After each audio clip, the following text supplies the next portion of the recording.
శ్రీమాత్రే నమ. జయ గురు దత్తాత్రేయ నమ. ఈ వీడియోలో మనం జూన్ 1వ తారీఖు నుంచి జూలై 12వ తారీఖు మధ్యలో మీనరాశి నుంచి స్వక్షేత్రమైనటువంటి మేషరాశిలోకి మారబోతున్న కుజుని యొక్క ప్రభావం ద్వాదశ రాశుల మీద ఏ విధంగా ఉండబోతుంది అన్న విషయాన్ని మనం పరిశీలిస్తాం.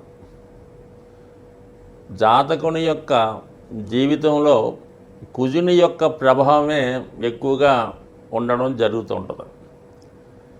ఎక్కువగా అందరికీ తెలిసిన విషయమే, వివాహ సంబంధించిన విషయంలో కుజ దోషాన్ని పరిగణన తీసుకొని ముఖ్యంగా వివాహ పొంతన చూడడం జరుగుతూ ఉంటుంది. అంటే కుజుడు యవ్వనకారకుడు, అలాగే యుద్ధాలకి కారకుడు, భూమికి కారకుడు, పౌరుషానికి పంతానికి కూడా కారణమవుతుంటాడు. సో పూర్వకాలంలో ఈ యుద్ధాలన్నీ జరిగినప్పుడు కేవలం భూముల కోసం జరగడం కామన్గా జరుగుతుంటుంది. లేదంటే రెండవ కారణం ఏంటంటే స్త్రీల కొరకు యుద్ధాలు ఎక్కువ జరుగుతూ ఉన్నాయి. మరి ఈరోజు కూడా మరి ఎటువంటి యుద్ధాలు జరిగినా లేదా ప్రస్తుతం రహస్యంగా జరుగుతున్నటువంటి మారణ హోమాలు, ఈ హత్యలు, రోడ్డు ప్రమాదాలు, ఇటువంటి వాటికి కూడా కుజుడు కారణం అవుతుంటాడు. అంటే ఈ నవగ్రహ క్యాబినెట్లో కుజుడు సైన్యాధ్యక్షుడు అవుతున్నాడు. దాని కారణం వల్ల దేశ రక్షణకు సంబంధించినటువంటి అన్ని ఉద్యోగాల్లో కూడా జాతకుడు కానీ జాతకురాలు కానీ ప్రవేశించాలన్నా కుజుడు తప్పనిసరిగా బలవంతుడై ఉండాలి. ఇంకో విధంగా చెప్పాలంటే ఒక జాతకుడు కంపల్సరిగా ప్రభుత్వ ఉద్యోగం చేయాలంటే తప్పనిసరిగా కుజుడు బలవంతుడై ఉండాలి. సో ఈ కారణం వలన జాతకంలో, జన్మజాతకంలోనూ గోచారీత్యా వచ్చినప్పుడు కుజుడు బలాన్ని బట్టి జాతకుడి యొక్క వివాహ జీవితం, ఉద్యోగ సంబంధించిన విషయాలు, ముఖ్యంగా ఆర్థిక సంబంధించిన విషయాల్లో కూడా కుజుడు ప్రధాన పాత్ర వహించడం జరుగుతూ ఉంటుంది. అంటే చాలా వరకు మరి ఈ భూములు రేట్లు పెరగడం, ఈ స్థలాల యొక్క లావాదేవీలు, అలాగే మరి ప్రస్తుతం వివాహాలు జరిగేటప్పుడు మరి కట్నాల రూపంలో ఈ భూములు ఇవ్వడం, ఇవన్నీ కూడా మరి ధనానికి సంబంధించినది, ఆస్తులకు సంబంధించింది, గృహానికి సంబంధించింది అంతా కూడా కుజుడు ఆధీనంలో ఉండడం జరుగుతూ ఉంటుంది. కుజుడు స్వక్షేత్రాలైనటువంటి మేష వృశ్చికాల్లోనూ, ఉచ్చస్థితి కలిగినటువంటి మకర రాశిలోనూ చాలా బలవంతుడై ఉంటాడు. ఒక స్త్రీ జాతకంలో కుజుడు బలవంతుడై ఉంటే, అంటే స్వక్షేత్రంలో కానీ ఉచ్చులోని ఉంటే, ఆ అమ్మాయికి వివాహం అయిన తర్వాత భర్త ఏ స్థాయిలో ఉన్నా ఖచ్చితంగా ఉన్నత స్థాయికి వచ్చి అధిక ధనాన్ని సంపాదించి ధనవంతుడయ్యే అవకాశం ఉంటుంది. అదే ఒక స్త్రీ జాతకంలో కుజుడు బలహీనుడై పాపగ్రహాలతో కలిసి ఉంటే వివాహ జీవితం ఇబ్బంది పడుతుంది. పెళ్లి తర్వాత జాతకురాలి యొక్క భర్త కూడా మరి నష్టపోవడం, ఉద్యోగం పోగొట్టుకోవడం, ఎందుకు పనికి రాకుండా పోవడం, కొన్ని సందర్భాల్లో మరి బలహీనుడిగా మారడం కూడా జరుగుతూ ఉంటుంది. అందుకని ఏంటంటే మరి అబ్బాయిలు కానీ వివాహం చేసుకునేటప్పుడు అమ్మాయి జాతకంలో కుజుడు బలంగా ఉంటే ఖచ్చితంగా చేసుకుంటే వీళ్ళ యొక్క జీవితం 100% ఏ స్థానంలో అయినా ఏదో ఒక రంగంలో పైకి వచ్చే అవకాశం ఉంది. మరీ ముఖ్యంగా క్రీడారంగం అవ్వచ్చు, ఏదన్నా సైనిక వృత్తికి లేదంటే గవర్నమెంట్ సంబంధించింది కూడా అభివృద్ధి పడుతూ ఉంటుంది. అలాగే మరి పనిలో పనిగా అబ్బాయిల జాతకంలో కూడా శుక్రుడు బలంగా ఉంటే ఆ అబ్బాయికి వివాహం అయిన తర్వాత భార్యకి కలిసి రావడం, తద్వారా ఇతనికి జ్ఞానోదయం అంటే భాగ్యోదయం అవ్వడం జరుగుతుంటుంది. కొన్ని సందర్భాల్లో సంతానం కలిగిన తర్వాత, ముఖ్యంగా స్త్రీ సంతానం కలిగిన తర్వాత అభివృద్ధి కలుగుతూ ఉంటుంది. అలాగే ఇరువురు జాతకాల్లో కూడా కుజుడు బలంగా ఉంటే వివాహం అయిన తర్వాత వారి జీవితం కలిసి వస్తుంటుంది.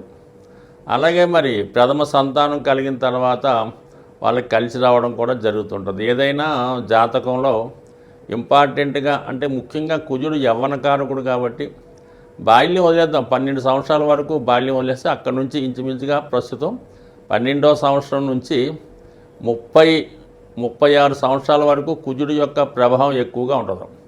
అందుకని ఈ టైంలోనే జాతకుడు పౌరుషాలకి పంతాలకి పోవడం, వివాహ జీవితంలో నిర్ణయాలు తీసుకొని ఇడిపోవడం ఎక్కువగా ఈ మధ్య వయసులోనే జరుగుతూ ఉంటుంది. 28, 30, 32 ఆ వయసులోనే జరుగుతుంటుంది. కాబట్టి ఖచ్చితంగా కుజుడు జాతకులు అందరి మీద ఎక్కువ ప్రభావం కుజుడిదే ఉంటూ ఉంటుంది. కుజుడు అతి శీఘ్రంగా ప్రయాణించే ప్లానెట్ అవ్వడం వలన అది తొందరగానే దాని ఫలితాన్ని ఇవ్వడం జరుగుతూ ఉంటుంది. ఇమీడియట్గా ఇలా రాశి మారడంటే ఫలితాన్ని స్టార్ట్ చేయడం జరుగుతూ ఉంటుంది. దశ వచ్చిందంటే ఫలితం స్టార్ట్ అవ్వడం జరుగుతుంటుంది. ఎక్కువ ఆలస్యం లేకుండా ఆ పని అయ్యేదాకా కూడా నిద్రపోకుండా జాతకుడు ఆ ప్రయత్నం చేస్తూ ఉంటాడు. కాబట్టి కుజుడు మరి ప్రస్తుతం స్వక్షేత్రంలోకి రావడం జరిగింది. కాబట్టి దాని వివరాలు మరి మిగతా వీడియోలో తెలుసుకునే ప్రయత్నం చేద్దాం. మకర రాశి వారికి కుజుడు చతుర్థ స్థానంలోకి రావడం వల్ల రుచిక మహాపురుష యోగం అనే పంచమహాపురుష యోగం ఈ రాశి వారికి ఏర్పడింది. సో ఈ కారణం వల్ల జాతకుడికి సామర్థ్యం విపరీతంగా పెరుగుతుంది. ఎంత గొప్ప పనైనా చాలా సులభంగా సాధించేటువంటి ధైర్యాన్ని, బలాన్ని జాతకుడు చేకూర్చడం జరుగుతుంటుంది. ముఖ్యంగా లాభస్థానాధిపతిగా ఉన్నటువంటి కుజుడు చతుర్థ స్థానంలోకి రావడం వల్ల ఏమవుతుందంటే జాతకుడికి స్థిరాస్తి సంబంధించిన వ్యవహారాల్లో లాభసాటిగా వచ్చే అవకాశం ఉంది. ముఖ్యంగా భూముల మీద ఇన్వెస్ట్ చేయడం కానీ, అలాగే గృహ నిర్మాణం వాటికి సంబంధించిన కార్యక్రమాల్లో పాల్గొనడం జరుగుతూ ఉంటుంది. మొత్తం మీద ఒక స్థిరాస్తి సేకరించే ప్రయత్నం చేస్తాడు. అలాగే భూముల మీద, స్థిరాస్తి మీద ఉన్నటువంటి లావాదేవీలు, అన్నదమ్ములతో పంపకాలు కానీ, ఆస్తి పంపకాలు కానీ, పెద్దవారి దగ్గర నుంచి మీకు వారసత్వంగా స్థిరాస్తి రావాల్సి ఉంటే అది ఈ సమయంలో మీకు అనుకూలంగా వచ్చే అవకాశం ఉంది. ఈ ప్రయత్నంలో మీకు మీ స్నేహితులు కానీ, మీకన్నా పెద్దవాళ్ళైనటువంటి అన్నదమ్ములు, అక్కజెల్లులు ఉంటే వాళ్ళు మీకు ఈ సమయంలో సహకరించే అవకాశం ఉంది. సో అలాగే కుజుడు బలవంతుడు అవడం వల్ల జాతకుడు వృత్తిలో కూడా అభివృద్ధి పొందే అవకాశం ఉంది. వృత్తిలో ప్రమోషన్ కొరకు కానీ, ఏదైనా సీటు మారడం కానీ, తను అనుకూలమైనటువంటి ప్లేస్లో రావడానికి చేసే ప్రయత్నాలు 100% ఫలించే అవకాశం ఉంది. మరి ముఖ్యంగా కుజుడు అష్టమ దృష్టితో లాభాన్ని వీక్షిస్తుంటాడు. ఈ కారణం వల్ల జాతకుడికి ఆకస్మికంగా భూముల విలువ పెరగడం కానీ, ఉద్యోగంలో అభివృద్ధి రావడం కానీ, ఏదైనా ఆర్థికపరమైనటువంటి లాభం వచ్చే అవకాశం ఉంది. కొన్ని సందర్భాల్లో మరి ఆకస్మిక ధనలాభం వల్ల, అంటే ఏదైనా స్థిరాస్తి ద్వారా కానీ, వడ్డీ రూపంలో కానీ, ముఖ్యంగా ఇన్సూరెన్స్ ద్వారా కానీ, చిట్ ఫండ్స్ ద్వారా కానీ మీకు మరి ఒక లంసమ్ అమౌంట్ ఈ సమయంలో మీకు చేతికి వచ్చే అవకాశం ఉన్నది. సో అలాగే ఏంటంటే మీకు ఏదన్నా ఒక ప్రభుత్వ సహకారం మీకు ఈ సమయంలో లభించే అవకాశం ఉంది. దశమాన్ని కుజుడు వీక్షించడం వలన జాతకుడు ఉద్యోగం కొరకు చేసే ప్రయత్నాలు, ముఖ్యంగా ఇది స్థిరాస్తి సంబంధించిన వారికి, అలాగే మోటార్ సంబంధించిన ఫీల్డ్లో ఉన్న వాళ్ళకి, సినిమా రంగంలో ఉన్న వాళ్ళకి, టీవీ మీడియా రంగంలో ఉన్న వాళ్ళకి కూడా కొత్తగా వాళ్ళ యొక్క ఇంప్రూవ్మెంట్ చేసుకోవడం, కొత్త ప్రయోగాలు చేయడం, వృత్తిలో చాలా ప్రగతి సాధించే అవకాశం ఉంటుంది. మరి ఈ రాశి వారికి ఏదైనా కుజుడు కొంతవరకు ఈ రుచిక మహాపురుష యోగంలో మంచి యోగాన్ని ఈ రాబోయే 42 రోజుల్లో కలిగించే అవకాశం ఉంది. స్వస్తి. జాతకంలో కుజుని బలం పెరగాలన్నా, కుజుని యొక్క అనుగ్రహం కలగాలన్నా కూడా జాతకుడు ముఖ్యంగా చేసుకోవాల్సింది ఏంటంటే కుజగ్రహానికి అధిదేవుడైనటువంటి సుబ్రహ్మణ్య స్వామి. మరి సుబ్రహ్మణ్య స్వామి అంటే మనకి మంగళవారం రోజు సుబ్రహ్మణ్య స్వామికి విధి విధానంగా ఎక్కువగా అభిషేకం చేసుకోవడం వల్ల మనకి మంచి ఫలితం తొందరగా రావడం జరుగుతుంది. మరి సుబ్రహ్మణ్య స్వామి సర్పరూపంలో ఉండడం జరుగుతూ ఉంటుంది. మరి ఈ మధ్యకాలంలో ప్రతి శివాలయంలోనూ, ముఖ్యమైన దేవాలయాల్లో ఈ నాగప్రతిష్టలు అనేవి జరుగుతూ ఉంటాయి.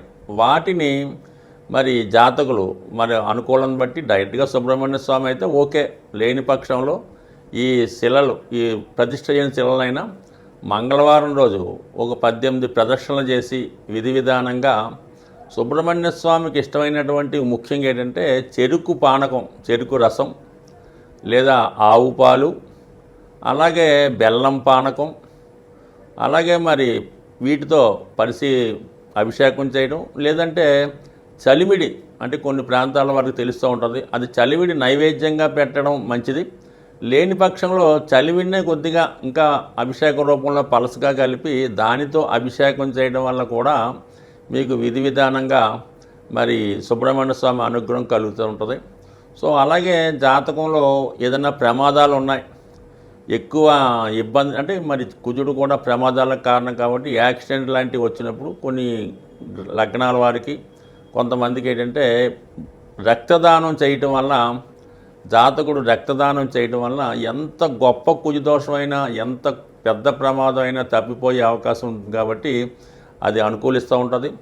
అలాగే ఏంటంటే జాతకుడికి రుణబాధలు తీరకపోయినా, అన్నదమ్ములతో గొడవలున్నా, ఆస్తి తగాదాలున్నా, జాతకుడు భయపడుతున్నా మరి నిరంతరం హనుమాన్ చాలీసా పారాయణ చేసుకోవడం, హనుమాన్ని సింధూరంతో పూజించడం వల్ల కంపల్సరీగా జాతకుడికి ధైర్య సాహసాలు కలిగే అవకాశం ఉంటుంది. కాబట్టి ఇవన్నీ కుజుని స్వరూపాలు అన్నమాట, ఆంజనేయ స్వామి, సుబ్రహ్మణ్య స్వామి. అందువల్ల ఈ గ్రహాల్ని విధి విధానంగా మంగళవారం రోజు చేసుకోవడం వల్ల మరి స్త్రీలకి సౌభాగ్య యోగం, మగవారికి విశేషమైనటువంటి ధైర్య, రాజకీయ అధికార యోగం కలిగే అవకాశం ఉంటుంది. స్వస్తి.